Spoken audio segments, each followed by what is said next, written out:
recording sessions. All right, welcome everyone. So now, are you guys able to unmute or are you purposely muted? I'm not sure how this is set up. You can. I was purposely muted. I'm not anymore. Okay. All right. So this is how I think we're going to structure this. I'll always have some kind of a theme for these monthly webinars, and then I'd like to leave a lot of time at the end for whatever questions you might have. So during the time of when I'm maybe talking about something or teaching, maybe at that point you keep yourselves muted so we don't have outside noise getting in the way of people being able to hear. Someone has outside noise coming in. Rachel, I think it might be you. You have a. Would you mind muting so the outside noise doesn't come through? And then at the end, when we can talk about, unmute and talk about whatever questions you guys have. Sound like a plan? Okay. So everyone who doesn't know me, my name is Lisa. I don't know, you probably have seen me in our emails, I'm sure. I'm a nutritionist. Oh, Rachel, would you mind muting your screen? I don't know. I don't know. I don't think I have the control to be able to do that. And if I do, oh, good. Thank you, Rachel. Okay. I'm the nutritionist here at Raw Generation, and it's weird not to be able to see people's faces interacting with me. Feel free to put your cameras on if you want to. Only Katerina. She smiled at me. We thought about doing this as a, something special for people that are part of our juice club. And if you've been on the Facebook page, you've already met Katerina. So Katerina, do you want to introduce yourself for people that weren't here in the very beginning? Hello, everyone. My name's Katerina, and I've been at Raw Generation for a couple months. Almost 6. Actually. Yeah, almost 6. I love all things holistic health, and Lisa is the health guru here at Raw Generation, and I help her out a bit. So a lot. I call Katerina my angel on earth. Ever since she came, I get some more sleep now. so she'll be next. Go, do you have more to say? Go ahead. We're just excited to have everyone here and excited to see what comes of this new endeavor that we're doing. So thanks for joining in. Yeah. So if you're part of the Facebook group, Katerina is going to be managing that. So she's more than able to answer most of your nutritional questions, but when she's not, she'll send them over to me. So the answers will be coming from one of the two of us if you have questions about things. But that aside, I thought I would start by kind of giving you a little bit of my story and how I became a part of Our Generation, because it kind of all ties into how I ended up becoming a healthy eater. And then give you some basic guidelines for healthy eating. So the owners of our company, Bill and Jess, I actually went to high school with Jess many years ago, not too many now. And she called me one day. I was practicing already as a nutritionist for a few years, and she called me wanting to talk about juicing for her grandmother who was sick at the time. So we got together, we had a meeting, and the next day her dad called me, who's the owner of our company, Bill. And he's like, I'm Bill, I'm Jesse's dad, and I'd like to try your raw diet. So at that time, I was talking to her a lot about eating an all raw diet. And so I went and met with him. He became my client, lost 60 pounds in a couple of months, and became a total believer in the power of raw nutrition. And one day when I went over to his house to deliver food, I used to make meals for my clients back then. I went over to his home, and he was juicing. And he said, Lise, what do you think about juicing? I said, I think it's great for you. What do you want to know? He's like, no. Like, can I make a business out of it? He's always been an entrepreneur. He's always done all kinds of different things. And I said, like a juice bar? And he says, no, like, could I make juices and send them and ship them to people? Because I wish I had juices already made for me, and I don't have anything like that. I say, no, I don't know about anybody who does that, but I don't see why you couldn't. So typical in Bill form, in a couple of weeks, he had a whole setup in his garage making bottles of juice and trying to sell it to people. And that's how the company started, literally in his garage. And the first person that helped him is still in charge of our production facility now, almost 12 years later. And so now we are obviously a nationwide and Canada-wide company, shipping juices and cleanses all over the country. So I did not start working with the company back then, but I kind of guided them a lot, taught them how to basically actually help them make their first juice recipes, and kind of gave them a lot of guidance and helped them write their first website, and just did things all along the way. But I never really was employed by them, except as a contractor here and there, because I have my own business. I was practicing as a nutritionist, and I have my own food business. So 2 years ago, Jesse called me, and it was right before Christmas time. So just I'm at my 2-year anniversary actually this month with Raw Generation. Said, we have a new line of smoothies we want to try to do. We lost our product developer. Can you come contract some hours with us before Christmas? I was like, yeah, sure, why not? So at this point, we had moved to a whole new facility. We had a beautiful office space. I didn't know how big the company had grown. I had no idea. And I was there for 2 days, and Bill called me and said, we need you here full time. And long story short, I ended up becoming a full-time employee at Raw Generation. I'm so happy that I am. So a lot of things have changed in the last couple of years. So if you've been a long-time Raw Gen customer, you'll notice that our products have really changed a lot, and we have a whole lot of new things because I have a lot of good ideas. And so, we make them into products. So that's my story with Our Generation. I totally believe in the company and the concept. And the concept of our company, obviously, is infusing more raw nutrition into people's lives, however, in the easiest ways possible, helping them, whether it's for weight loss or for detox or for better energy, postpartum, menopause, whatever your issues are. Raw nutrition helps pretty much everything. And that's why we have, a weight loss solutions section and a whole body health section of our website, because things target different, pain points for people. Before I go further, I'm going to make a note. If you have questions as I'm talking, feel free to leave a comment in the comment box and I'll read them. But at the end, I know some people just joined. At the end, I'm going to have you, if you want to unmute, ask whatever questions you want live, and we can talk either face to face or just me to your little icon there, and we can talk with whatever questions that you have. So that being said, and where Katarina comes in is about 6 months ago, I was sleeping less than I was working, and they took pity on me and hired me a full-time assistant, and that is her. So she is like my other half all the time. Yeah. So I know one of you here. I know Gary. Gary was part of our Signature Reset program, and so he is a Raw Generation regular user and believer. If you guys want to chime in, I'd love to know how long you've been with Raw Generation. If you're new, if you're a regular customer, what kind of things you're doing before I go into more detail. Anybody? Or you don't have to talk if you don't want. You can just I've been listen. on and off on Raw Generation now for, I would say, maybe a year. Okay. So you've been around a while. That's nice. Yeah, I was on it before COVID. Okay. So I just came back the last couple of months. I think starting from the summer, I think I've been back. Okay. I'll try to do it once a month delivery, because I'm never, doing it in the 5 days that I get. I think I get 18 bottles or something like that. But I just take it as needed. It's not, strict for me, Right. honestly. I'm diabetic. Some of them do have sugar, so the 6 a day it never works for me. Mm-hmm. So I wanted to ask you about that later as well. Okay. Yeah, I do enjoy the juice. It's one of the better tasting ones I've had, because I've tried a few, and I've tried some around in my area where I work, Mm-hmm. as well as from like the supermarket that makes certain ones as well. So I find this still, a better brand. Great. Thank you. Thank you for that feedback. We hope so. That's our goal.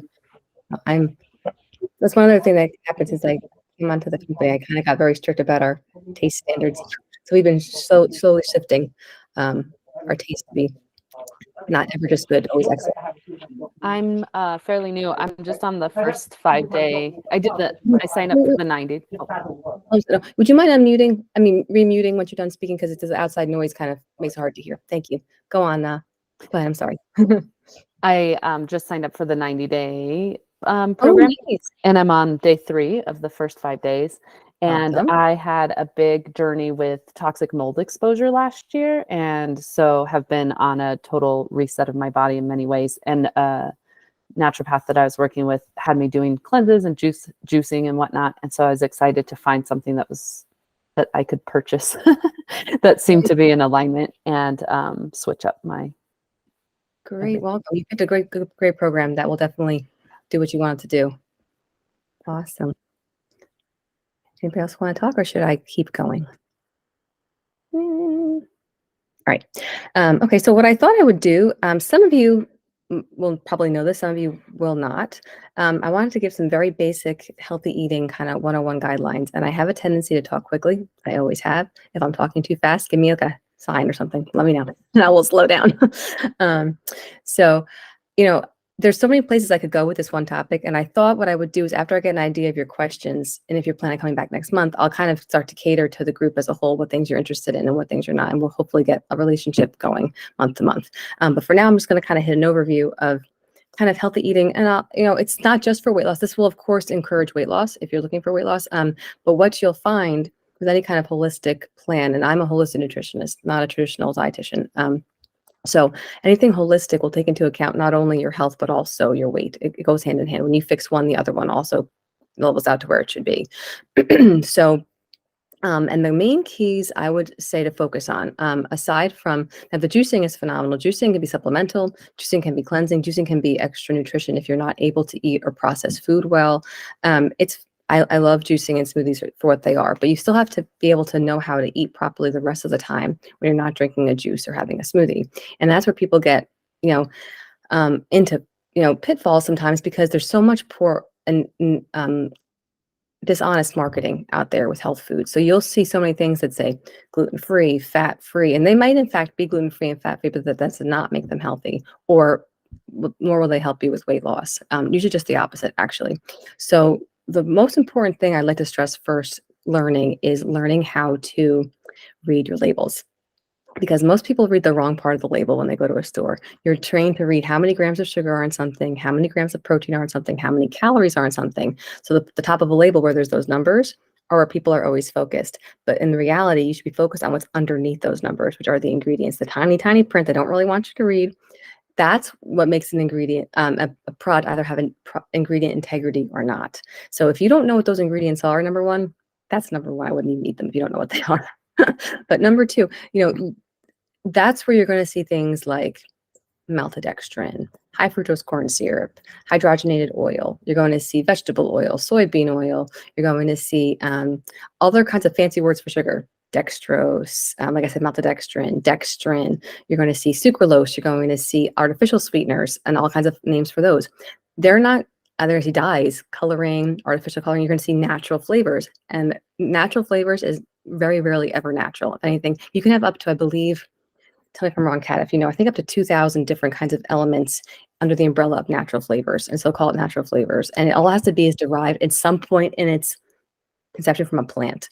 So, I mean, you could call a tablecloth a natural flavor if you really wanted to, if it came from a natural fiber of a plant. But that's how broad it is. There's not a lot of FDA regulation with that. So I don't trust the word natural. I don't typically trust unless you really know what's in something. And I'll preface all of this by saying that I am typically very skeptical with anything. So I do a whole lot of research. So before I would tell you or any of my clients anything that I do, I research it up and down. I have a question. Did you raise your hand? I think it was from me. And under the guise of natural flavors, just to add off what Lisa was saying, technically they can put anything they want in it and they don't have to disclose that with you. So you're never actually really sure of what it is that you're eating. So. Yeah. So, that's why the closer to nature you can eat, the better. The more the produce aisles you can stick to, the better you're going to be. But of course, you're going to eat processed things, and processed meaning things in a box, a bag, a can. And there are better versions and not so good versions. So I would say the first thing to learn is to read those words and make sure they're words that you understand and know, and then make sure they're clean. So depending on what program you might be a part of, if you're part of the Stay Skinny Method, if you're part of the Signature Reset, you will have extra guides with those programs that there's like a healthy swaps guide. There's different things to help you learn how to read labels and know what to swap out for. I would definitely recommend looking into those because they'll give you a lot more information about how to do that. But high level, you want to stay away from refined sugars.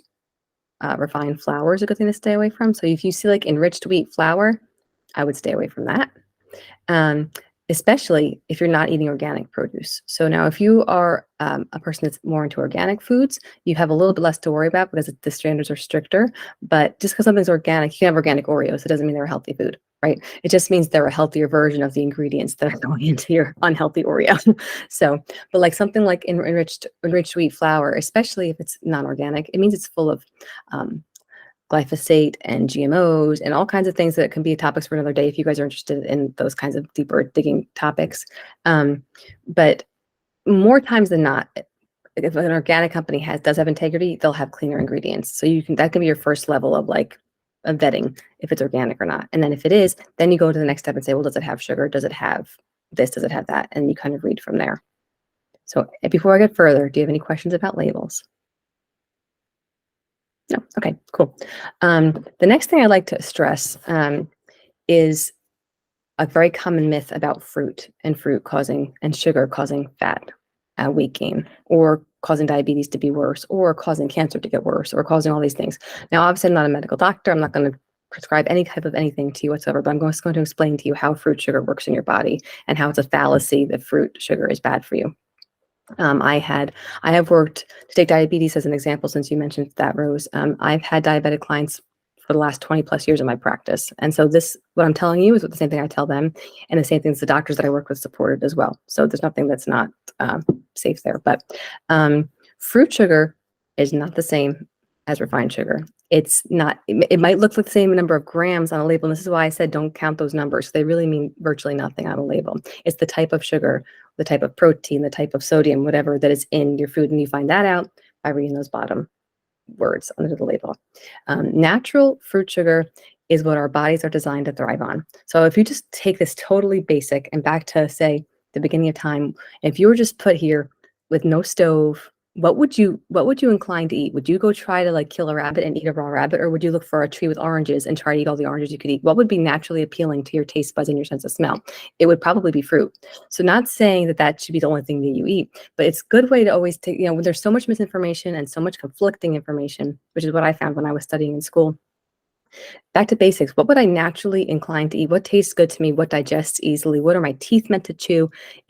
Fruit should be a mainstay of our diet. So, and all healthy carbohydrates. So now, I didn't really tell you my own health journey, but it might make sense too, because that'll explain how I got to this point. So, when I was originally in school, I wanted to be an Italian teacher. I had no intention of being a nutrition educator, but I always struggled with my weight.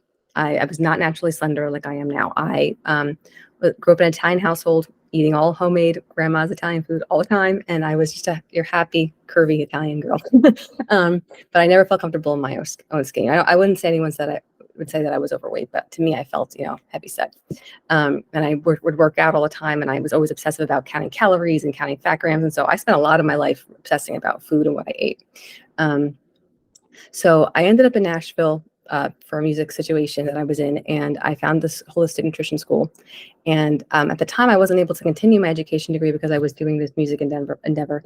And so I went to this school, and I was like, "What is this school all about?" And they were all about holistic nutrition. And I was, I've always been interested in it. I really don't want to put college on hold for a couple of years till this music thing's done. So I'm just going to work on this long distance. And they didn't, this is dating myself, but they didn't even have like online degrees then. This was like literally correspondence. Like I had the books and I would call my counselor like 20 plus years ago. So that's how I started my nutrition education. And it was like my eyes got opened. I mean, I read this one book. It was called What Would Jesus Eat was the book that I read. I read it in a bookstore down there. And I never touched white flour, white sugar again after reading that book. It was the first time my eyes were open to food relating to health and not just weight. Because up to that point in my life, everything I ate was calories or fat grams. I didn't think of white flour versus whole wheat flour or extra virgin olive oil versus sunflower oil. I just didn't know anything about that. This book majorly was the first eye opener for me, and my life really changed after reading that book. So much so that I went on to get my bachelor's and my master's in nutrition, and I obviously changed my whole life to become a nutritionist. And subsequently, I tried, so this particular school was all focused on dietary therapies, right? So like they would consider veganism a dietary therapy and macrobiotics. And so I spent a whole semester learning about these different, we call them diets, but they're actually therapies that you could use with people to heal different things. So I'm like, well, I'm the toughest case. I can't lose an ounce no matter what I do. I'm going to try each of these things and see how it is. So I just set myself up for 3 months for each type of thing I learned about. I lived in each type of therapy for 3 months. So like whatever I learned about, whether it was veganism, macrobiotics, fasting, dairy-free, I literally lived in each one for 3 full months without cheating, no matter what. And at the time I was living at home, my parents were ready to kill me. Mom's like, I'm not making one more weird recipe for you. I just remember her hating that part of my life. But it taught me so much, because what I learned, number one, what I learned was none of them made me feel better enough to warrant never eating like my mom's lasagna again. Like I had a little bit of better skin, a little bit weight loss, but never everything that I wanted to have experience. But I did learn how to cook in all those types of therapies, and I learned the better brands to have. I learned a lot about the whole wellness space doing that. But secondly, the last course they gave me was called enzymatic therapy. It was an introduction to a raw foods lifestyle, eating like all raw and not cooking your food, basically a raw vegan lifestyle. And I remember thinking, who would eat like this? These are like people live in tree houses and don't shave under their arms. Like, these are not my people. Like, I can't do that. And I think I'm just gonna do this for a month and see if I make it through. And within 3 weeks, literally, of eating a raw diet, I felt and looked like a different person for the first time in my entire life. I mean, it was such a drastic change that the results made the diet easy. Like, forget this. Like, I'm doing this for the whole 3 months. It's not that hard. And by the end of that 3 months, I was the size I am now. So I went from struggling to maintain a size 8, 10 to now being a size 2 comfortably. If you're a weight loss person, that's huge. But in addition to my weight loss, I had chronic eczema that went away. I had chronic sinus problems, and like, I would have to, I'm a singer, if you didn't figure out with the music. So I would go through like a box of tissues and 2 cups of tea for every gig I would have singing, and I didn't need any of that anymore. Just saying, like, the congestion just was gone. And over the course of years, other things got better too. My vision improved, and my skin and all kinds of things. But it was just such it changed my life because I've basically eaten an all raw diet ever since. That's like 18 plus years ago. So I do eat some cooked food now. I'll eat like baked potatoes and some simple things, but 95% of my diet every day is raw foods. So obviously that's not something the average person wants to do. And I don't typically tell my clients, like, go ahead and eat all raw, because they'll look at me like I'm nuts. But I teach them how to incorporate more raw into their lifestyle. And that's basically what our company is all about. It's getting more raw in and not having to necessarily change your whole life to do it. And I wish I had a raw generation 20 years ago, that there was nothing that was, I had to do it all myself and figure it out myself. So all my plans that I give to the company, so the Signature Reset, the Stay Skinny Method, other things that I have coming down the pike, are all based upon my own personal experience and like what I do with my clients. They're literally like taking my protocols and just turning them to have our products help you do them with my guidelines. So, because they work, and these, for all these protocols, are high carb and high sugar from fruits and vegetables and whole grains and potatoes and things that you're been told for years never to eat a potato. And I eat 3 potatoes every night, and sometimes it's 2 o'clock in the morning before I get around to eating them, and I still wake up with a flat stomach in the morning. So like, again, it's not, if weight loss is your thing, you don't have to fear what I'm telling you, because trust me, if it worked for me, it will work for literally anyone. So, and I have never once had to think about my weight being, and I was chronically bloated. I think someone back then would have diagnosed me with IBS, guaranteed, because I would look pregnant sometimes. I would have actually 2 different pairs of jeans, 2 different sizes all the time. And if I traveled, I'd bring my 8s and my 10s. I didn't know which pair would fit me that day, because it was that different and drastic with how bloated I would get. And it was a matter of learning how to combine my foods properly. And so that's the second key that I was going to tell you guys about today, that why I wanted to give you this background, is a major key for being healthy in your energy levels, bloating wise, weight wise, and just in general, is learning to eat light to heavy in your day. So you'll learn with the Signature Reset. I'm sorry, what's your, Devanada? Is that how you say your name? Devananda. Devananda, how pretty. You'll learn as you watch the videos that eating light to heavy is the key to the whole program, really. And so light foods are meaning juices, smoothies, fruits, no fat, basically are very low fat foods. Those are light foods that you can eat in abundance. You can combine them without thinking about food combinations. And heavy foods are your fats, healthy fats, and like animal proteins. Now, I'm not against either of those foods. I eat tons of healthy fat every day. I just eat them at 1 meal a day and my last meal of the day.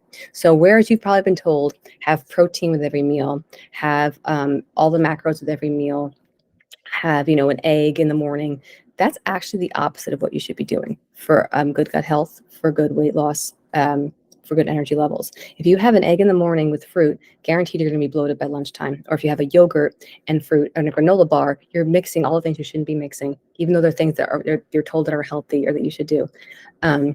So you have your fruits and your non-fat foods as much as you want. And I'm saying as much, like, I'm not meaning having like an orange. I mean, you could have 8 oranges in a sitting if you want. You can literally have as much as you want. And that's what I do. And I've done it for years and years and years. My blender is 64 ounces and I fill the whole thing with fruits and vegetables every day. I drink the whole thing in a half an hour and off I go,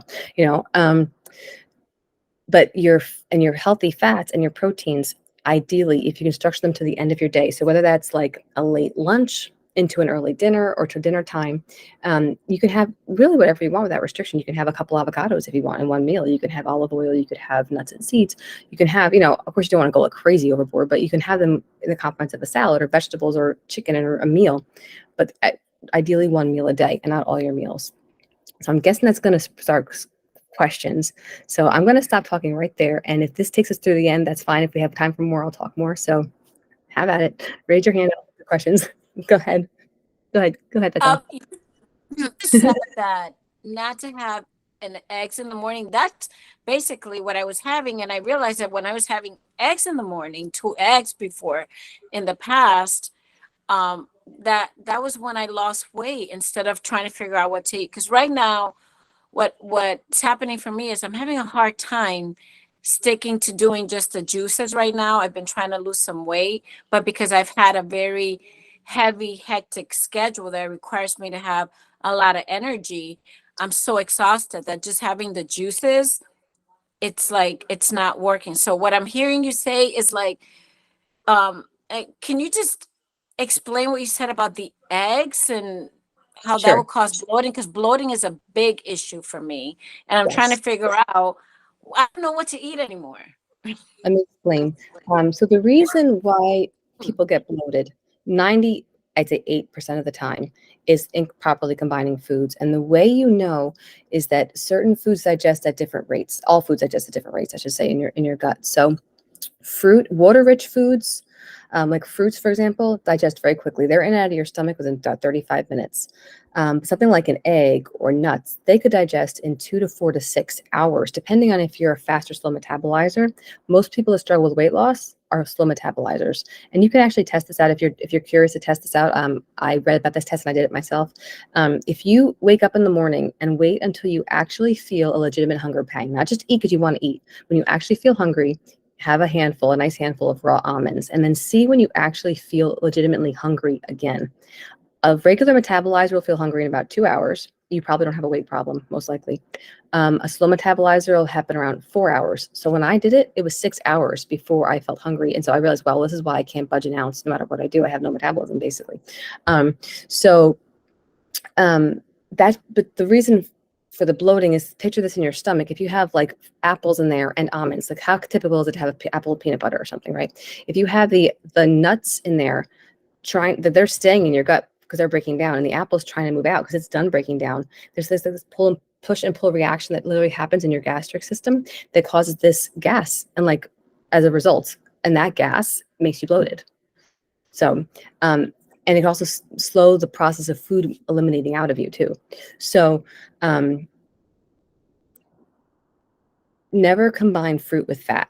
It's the most commonly incorrectly done thing for weight loss, is because it's so common to have yogurt and fruit, or nut milks and fruit, or to have peanut butters and nut butters with fruit, or granola bars, or fruit and nut mixes and trail mixes. And it's so common to have fruit with fat in our culture, and it's so rare to separate them. But that is a major game changer. And fat also would be like, for example, eggs fall into that, or cheese, or dairy, or any kind of meat products, avocado, that kind of stuff. They're all great to have, but you want to have them either mixed with vegetables, or like you can have them even with starches, believe it or not. Like potatoes, fine to mix with most things for most people. Some people are a little sensitive to other combinations, but this is the main one that I have found with most of my clients that really causes the issue. So you're probably low energy because you're not having enough calories. Most people drastically undereat calories, especially in the beginning, because they're so used to portion control from other diets they've been on. And this is the opposite of portion control. This is like, do not control your portions. If anything, I mean, when I portion restricted, like I said, most of my life to 1,200 calories a day. And now I eat easily over 3,000. Easily. I have stopped counting how many calories I eat a day. And I've never been slimmer or had more energy. And Gary, if you want, I don't know if you feel like talking, Gary, but you can attest because you really learned this and did this in your own life and had the results. Do you want to talk about it a little bit, or are you, if you're still there? I'm still here. Yeah. Yeah, it's definitely, as Lisa knows, I eat about 4,000 potatoes a day now. No, I'm very much exaggerating, but there is rarely a day that I don't have one very large baked potato. You know, I don't know if any of you shop at Trader Joe's, but they do these small red potatoes and white potatoes in a bag. I bake those on a sheet in the oven, and that's a snack, that bag. So And then fruit, I don't know how much fruit I eat every day, but it's a lot.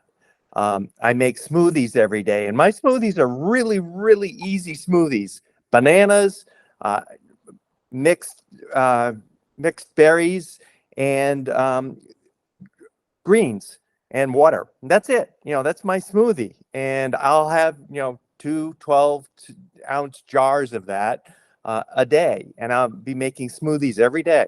And, all that is fruit and veggies. So um, I I still eat meat and I still eat, chicken, fish, beef, etc. But it's more like one meal with that a week at the most, um, because I'm getting everything through fruits and vegetables. And for Lisa, for your interest, it's been a long time since we've been in Yeah. contact. One of my goals was to get to a particular point in weight. I hit it yesterday. Oh, Gary, awesome. Gary was our biggest loser, not to use that name, with our signature reset that we ever have had to date. So he lost a ton of weight and did so great with that. So that's awesome. Congratulations. Thank you. Congrats, Gary. Thank you. So yeah, that's it. Yeah. I mean, Gary also came from a history of doing Weight Watchers and other things for years and tried other systems and things too that didn't last long term for him. Now you've been doing this. This is a year anniversary for you, right? Since the reset, Gary, you started last January. January 2nd. Yeah. So you've been maintaining it all this time and then some. So the reason why it's sustainable is because you're not restricting yourself. Nothing restrictive ever works. So, you can do a low carb diet and have results. Absolutely. You can do any kind of diet and have results if you want to, but the question is, can you sustain it for the long term and not end up craving? And you really can't if you're not feeding your body what it needs to thrive and what it needs to thrive. We're designed to thrive on carbohydrates. An ideal diet should be 80 to 90% carbohydrates every day, 10% fat, 10% protein. That's what we were like biologically designed to eat. And when we don't, that's when we have cravings for other things. So we have intense sugar cravings, intense salty cravings, intense whatever cravings. And so, we end up caving, or we have low energy, or we end up with, digestive problems. I mean, this is a topic for another day probably, but a major reason for bloating and for weight gain and just for not feeling well and having low energy is not eliminating properly. So, a healthy colon eliminates on a 24-hour cycle, meaning if you eat 3 meals a day, you should be eliminating 3 times a day. And I've never once to date met a client that was doing that when I first met them. Never once, including myself before I learned how to eat healthy. And that happens naturally when you eat properly. And that means having a lot of bulk from fruits and vegetables, a lot of water, rich foods and water itself, and just learning how to eat that light to heavy makes your digestion work like seamlessly. And that's huge in the weight loss and energy game. I can't even tell you. And getting the toxins out of your system, like you're talking about mold and toxicity, like a huge part detox, in addition to having the chlorophyll every day, is moving the toxins actually out of you. And that's how you do that. Now, do we have more questions? I'm assuming we probably do at this point. That was a lot to hit you people with. Hey, Lisa. Yes. One last thing that I should throw in is the plug for Raw Generation. I still drink a green juice and a smoothie or 2 green juices absolutely every day. And when things start going south in my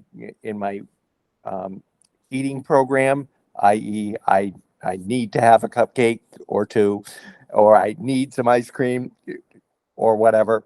I do cleanse, a 3 to 5 day cleanse about once every 5 weeks. Oh, nice. I didn't realize you were doing that, but that's good. Good maintenance, Gary.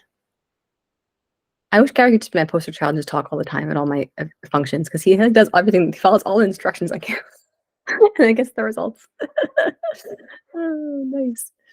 So did that clear that up for you, Patel? What's your name now?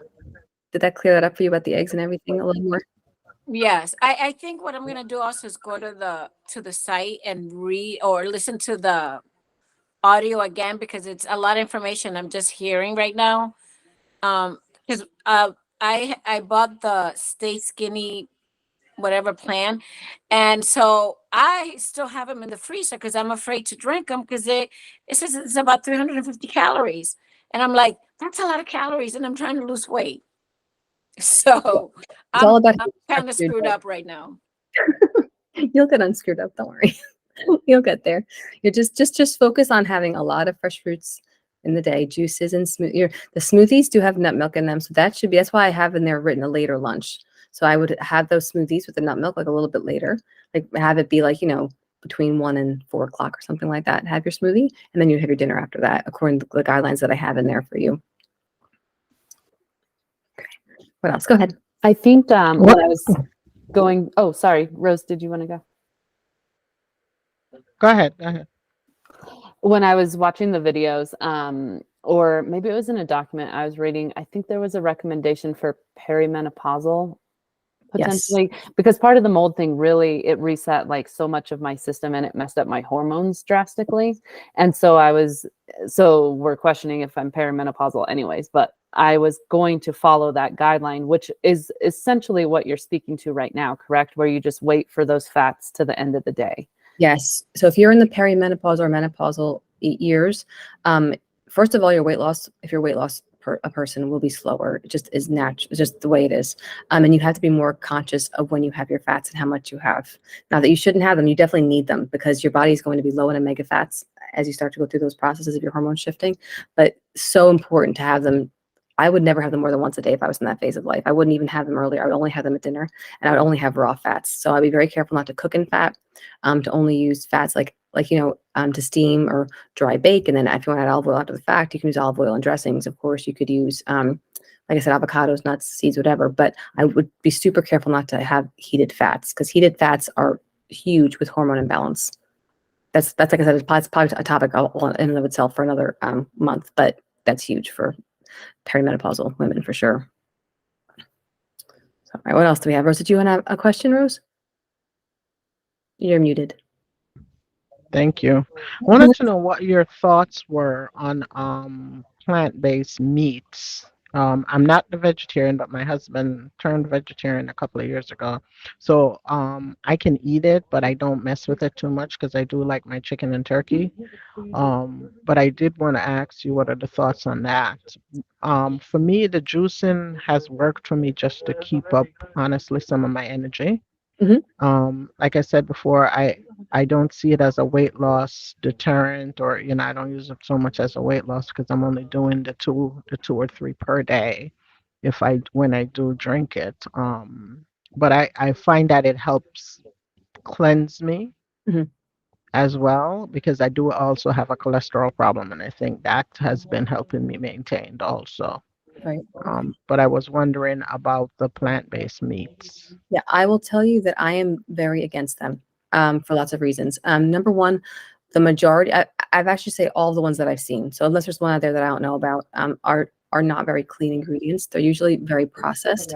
You're actually, from a health standpoint, you're better off having the actual meat, especially I would say organic, pasture raised, beef, chicken, eggs, meat. You're better off from a health standpoint having the real deal than having the plant-based substitutes.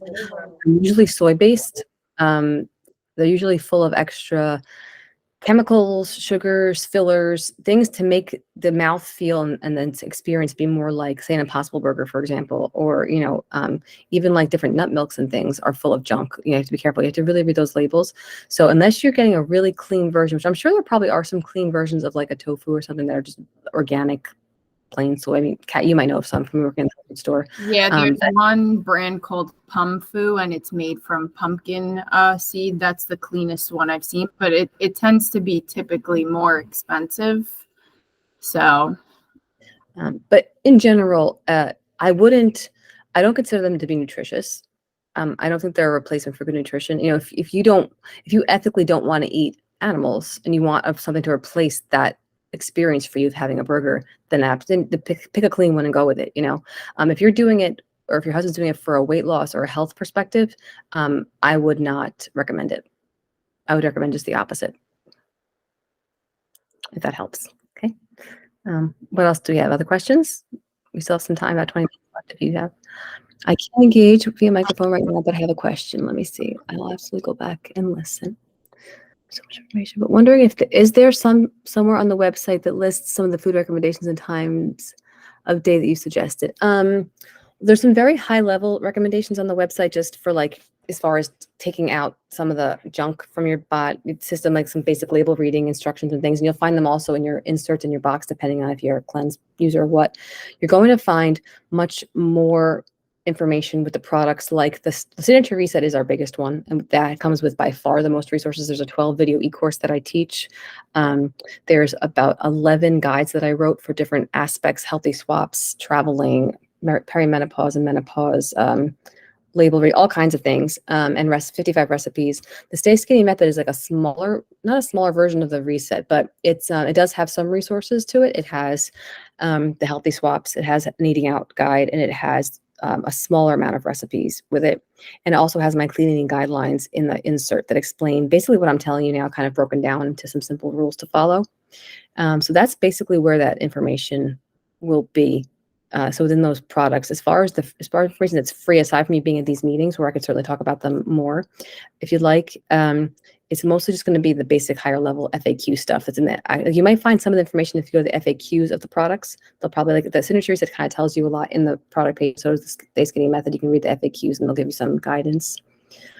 Where do we find the resources for the Stay Skinny method? Does it come in the delivery camp? Yes, it's on your insert. So the box insert that you got has a QR code that you just scan, and then you have the PDFs come right up, and you can either look at them on your computer or phone, or you can print them directly. So they're right in there. And if for some reason you can't find them, you can let us know. We can send them to you via email, but they should be right. The QR code should be right there. I think you'll love the Stay Skinny method. That's actually one of my favorite products that we have. But by definitely my favorite flavors. So did I get everybody's questions in this chat? I think I did. Okay. Are there any more people who can engage that have other questions with the microphone?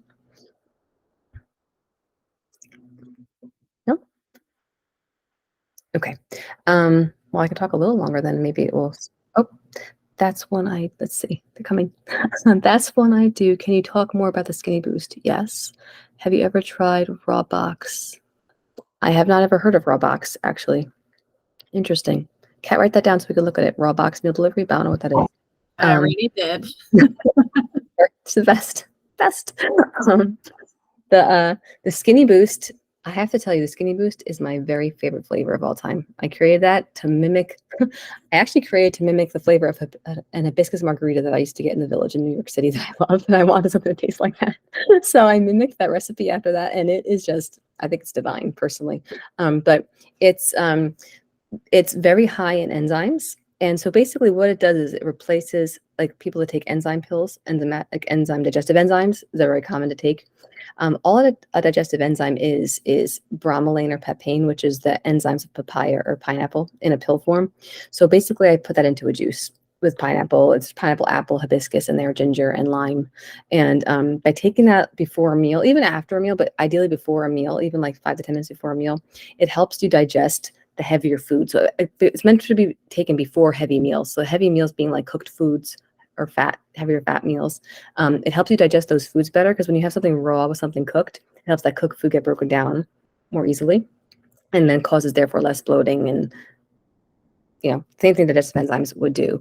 I remember telling my sister-in-law, before she was my sister-in-law, she wanted to lose a little weight, and I said, just start having something raw with everything cooked. Just like have a sliced pepper with your sandwich, or like something simple, like a cucumber with this. And she lost 3 pounds just doing that one thing, having something raw. And the reason why is because the enzymes are so prevalent in raw foods, and when you eat cooked foods, the enzymes are denatured, they're dead. When you heat a food, the enzymes are killed. So if you just like, I always give this example to my clients, it's super like basic, but say you have a cooked carrot versus a raw carrot, and you have a cut in your hand, right? Your body naturally is healing this cut. And if you eat a raw carrot, the enzymes are still intact. And when you eat that carrot, none of the enzymes in your body that are healing that cut have to stop what they're doing to digest the food. They just keep working, it's keep healing it. The food digests itself because the enzymes are still present. When you eat something cooked like a cooked carrot, there's no enzymes present. So now your body stops what it's doing. The healing process halts. The food gets digested, then it goes back to healing. Do you see like that very, very basic example of how that works? So flooding your body with raw enzymes with every meal, whether you're having a raw meal or not, literally just like makes your body more efficient in how it does things. And I just saw something come up. I don't know what it was. Let me see. Oh, thank you. Lisa, you mentioned, for example, like for me, if I can eat some raw foods. I don't concentrate on it a lot. Like, do you eat like raw sweet potato? Oh, no. Raw pumpkin? Yeah, some or, you know. things that you could eat them raw if you wanted to juice them. There's some things that just taste better when you bake them or roast them. So like potatoes and tubers and things, like if I eat them plain baked or lightly steamed. But I'm talking raw foods, like, the majority of fruits, all fruits really, you could eat raw, and the majority of vegetables you can eat raw. It doesn't have to be 100% raw by any means. Like, you could have, if you're having something raw along with your cooked, is what I'm trying to stress. So like, say your dinner's like broccoli and rice, have like some, I don't know, sliced cucumbers and tomatoes on the side or something. Super simple. Like, don't make it complicated for yourself. Just by having the raw with the cooked, it makes a difference in your health. Gotcha. Thank you. You're welcome. Can you speak to grains a little bit? Like, you have a whole section about grains and legumes and some other, like, I can't remember how you split your plate from when I took the class. Or Yes. So I combine whole grains in with healthy carbs. So, I mean, fruits and vegetables are the mainstay of healthy carbs, obviously, but you don't have to be afraid of grains like people are. You can certainly have, and I say whole grains, I don't mean whole grain bread. I mean whole grains, like legitimate whole grains, like barley or oats or rice or quinoa. You can have them pretty much without any kind of restriction, and they're considered a free food. They're no fat. You can have them at lunch, you can have them at dinner. They don't count as a heavy food. So when they don't have a lot of fat, you can kind of have them to fill up when you want to have them. They're like a potato. Treat them like you would a potato, basically. So when you structure your plate at dinner time, if you're not having animal protein, you have 50% of it should likely be, whatever healthy carb you choose, potatoes, grain, whatever, and the other half could be vegetables. If you're going to have animal protein, then it would be half vegetables, then a quarter of the carb and a quarter of the animal protein for dinner time. That's what you want to aim. It doesn't be exact or anything, but that's what you want to aim for. Did that kind of clear that up part? And I don't, again, with the grains, I promote a lot of organic with whatever you can afford. As far as there's certain things that are more important to get organic than other things, so depending on what your or at least non-GMO at the least, you can look for things like our whole company's non-GMO. We're not all organic. We have organic products, but we're non-GMO. So like, I feel pretty comfortable with that most of the time. Definitely pushing for more organics all the time. So we're working on that.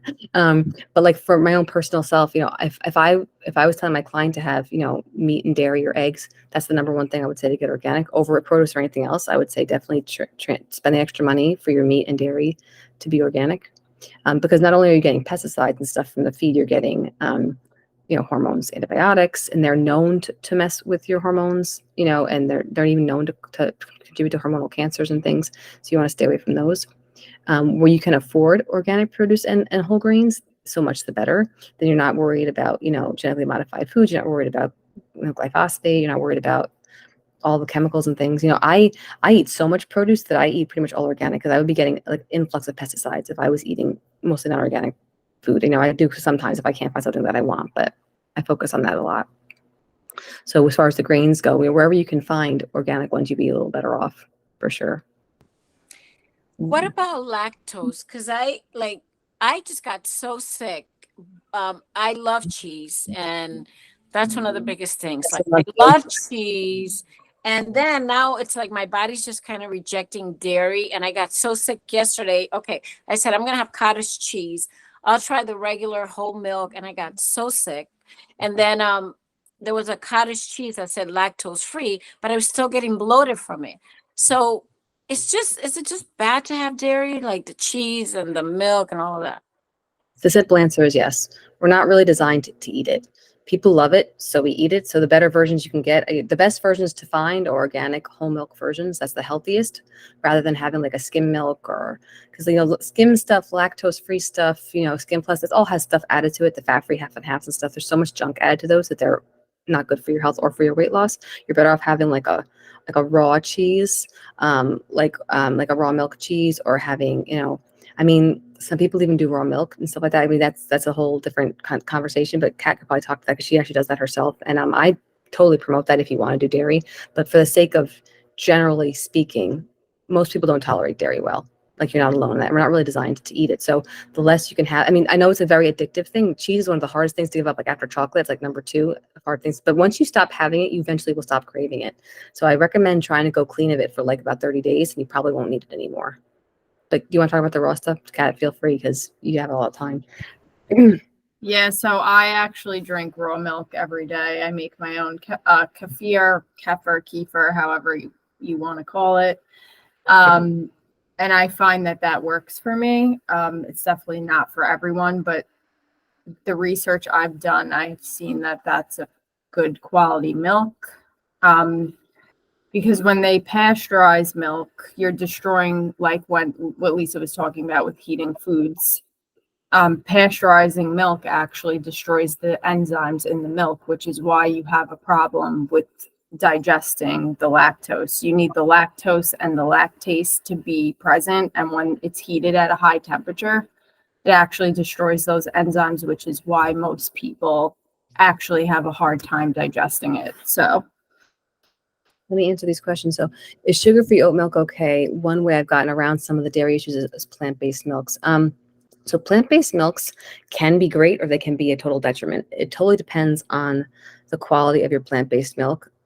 Saying a sugar-free oat milk doesn't really give me any idea of what else is in that oat milk, but I will tell you almost all plant milks, with the exception of only 3 companies that I know of, which are Elmhurst, Malk, and Three Trees, have gums, fillers, seed oils, all kinds of things added to their plant milks, which make them, to me, completely unhealthy to have. So if you want to get a plant milk that's just nuts and water, those 3 brands, again, I'll say them again: Elmhurst, Trees, or Malk. There you go, Kat. Thank you. So take care of them everywhere I go. Those brands are the ones I trust as far as if you want to have just nuts, like, and water and a clean plant milk, then go for it. That's totally fine to have. Yeah, you don't want to have anything with rapeseed oil. Chuck it. No good for you. You're welcome. From a health and a weight loss standpoint, you don't want anything with any kind of refined oils. Refined seed oils are one of the biggest detriments to our health, especially as the women in this group. I mean, it's bad for everyone, but women's are more prone to hormonal fluctuations from it, and it could really cause some major issues, thyroid dysfunction, all kinds of things. What about avocado oil? Because I was told that was a healthy oil. I So mean, I've been buying that, and yeah. you know, I mean, avocado oil can be a healthy oil. If it's a cold pressed, clean avocado oil, then sure. If it's a refined avocado oil, then no. So it depends on how high quality grade oil that you buy. I typically tend to stick with only first cold pressed extra virgin olive oil. That's like my go-to. I buy the cold press Glass, don't. avocado oil. I don't pay attention to the olive oil, whether it's cold press or not. Honestly. Yes, you should, though, because that makes a difference in the quality of the oil. So you definitely want to make Mm. sure whatever your oil is in a dark glass jar container. It should be first cold pressed, no matter what. Otherwise, you're just getting a heated oil, so you're not doing any good for yourself, and you're paying a lot of money for something that's actually hurting you in the long run. And the more you look into oils, that's again another topic for a bigger day. The more you look into oils, the more you see that they are in everything, healthy and not healthy. They're everywhere, and they cause so many of the problems that we now have, dietary issues. Okay, you have something to add? yes, so oil is expensive, even the ones that aren't great quality. So when you're spending your money, you want to make sure you're looking for that first cold press, because a lot of times oils are cut with seed oils. So you can be buying an olive oil that's actually mixed with seed oil. Even though it's cheaper, you're not actually getting the actual quality olive oil that you're paying for. So We just had another question about how to handle Christmas. And with this plan, can you still enjoy Christmas or holiday things and get back on the plan? So this is a really actually good question, and I should talk about it more often than I probably do. You don't want it to make your life unlivable, right? Because the stress of like stressing about what to eat causes as much detriment as eating the wrong food. So there has to be like a 20%. I always say 80-20, but whatever percentage you want to make it. Whatever percent you want to make, you have to have room for soul food in your life. That's what I always call it, soul food. That's food that's like your family's traditions, your favorite treats, your things that you look forward to, that piece of pizza with your kids that you don't want to miss. Like, there has to be room for those things in your life. They might not make you, once you're eating clean for a long time, you might not feel well after it, so you might not want to do it. But for as long as you feel well doing it, you might want to, then do it. But just don't make it your new habit. Make it the exception to the rule, not the rule. If you've eaten clean all day, you can certainly have something in the evening that you love or whatever that is special to you, and then get right back on the next day. It doesn't have to be like, people in this mindset, and I'm guilty of it a lot myself, is all or nothing, or nothing at all. And it doesn't have to be that way. You can definitely have some wiggle room to do a little bit of different things that are off the plan that I'm suggesting. And and that's what'll make it sustainable. That's what makes it a lifestyle and no longer a diet. Because, the whole point of this is that you're not cheating on a diet when you go off. You're just, living my lifestyle. This is how I eat now. This is what I do. I don't want to feed myself diabetes. I don't want to feed myself cancer. I want to feed myself health and life and wellness, but I'm still going to have things that bring enjoyment to me because that's part of life too. You know what I mean? So if that helped clear that up a little bit, I think I missed a couple more minutes left. Thank you. Yes, you want to do, of course. Suggestions of good brand oils. Kat's got those in there for you. She will send you a couple. She's like on top of that stuff. But I like, I'll use sometimes, honestly, I just go to the Whole Foods, which I don't typically shop at often because it's so expensive, but I will go there for certain ingredients. And I'll get my real salt there and my olive oil. And I'll go for usually a brand of oil that doesn't even have any English on the writing. It's usually all Italian based or from another company. And I trust that more. Now it's got a dark, cold pressed oil and it usually tastes full body and delicious. And that's what I get. I don't have a brand that I stick with. Kat, if you have some brands you stick with, feel free to put them in. But we have 4 minutes left. So if you have any last minute questions, we can take them. Good. Well, you guys have been so engaging. I'm glad you guys all came to this. This is great. So we'll be having these the first Wednesday of every month. So the next one, I believe, that's January 3rd, I think, at 1 p.m. So feel free to come with your questions ready, or they sometimes, of course, obviously spring up after I talk about things because it turns up thoughts that you haven't had before about food. But the Facebook group, if you're part of the Facebook group, Kat's going to be actively part of that. She'll be posting things from me, from her, tips to help you and just kind of challenges to do together. If you like that kind of support, you can also support each other in there. So lots of times you'll say I could use a recipe for this. Did anybody have something? And people that, oh, I have this for you. And then it kind of just gives you support within the people who are like-minded or trying to eat like you are. And then of course, if you ever need additional support in general, thank you guys. I'm glad you guys came. If you ever have additional questions, you could always reach me to customer service via email. They will forward anything to me. If you have a question that can't wait till next month or something, I'm happy to answer questions all the time for people. So, okay. And don't be afraid to engage on the Facebook. We love to have people chime in and ask questions, and we try to make it a safe, fun space for you guys to engage and talk to us. So Oh, we have one last question. Let's see. What do you think about the new research that have come up with not to mix bananas and berries? That's just new research that I don't buy into. I've been doing it for years. Just make sure your banana. Just make sure your bananas are ripe. Make sure your bananas are very ripe. Never eat fruit, any kind of fruit. When I should have said this before. So ripe fruit means fully yellow and brown speckled. It doesn't have to be brown splotchy and soft and gross like banana bread, but it has to be fully ripe. When a banana has any green left even on the stem, it's chemically still a starch like a piece of white bread. That's how it digests in your body. When it's yellow and has brown speckling started, it's chemically converted to a sugar, which makes it laxative instead of constipating. It makes it digestible for your gut. It's actually a really healthy, delicious, healing food for you. And that's how bananas should be eaten. And if that's unripe, I would not even touch it. I would recommend not having it at all. So there you go. Thank you. This was really informative. I wanted to say that before I cut off. So glad you guys got something out of it. Yeah. Thank you very much. It was great. Oh, you're welcome. You're very welcome. Have a happy holiday, everybody. bye. Here. Thank you. Bye-bye.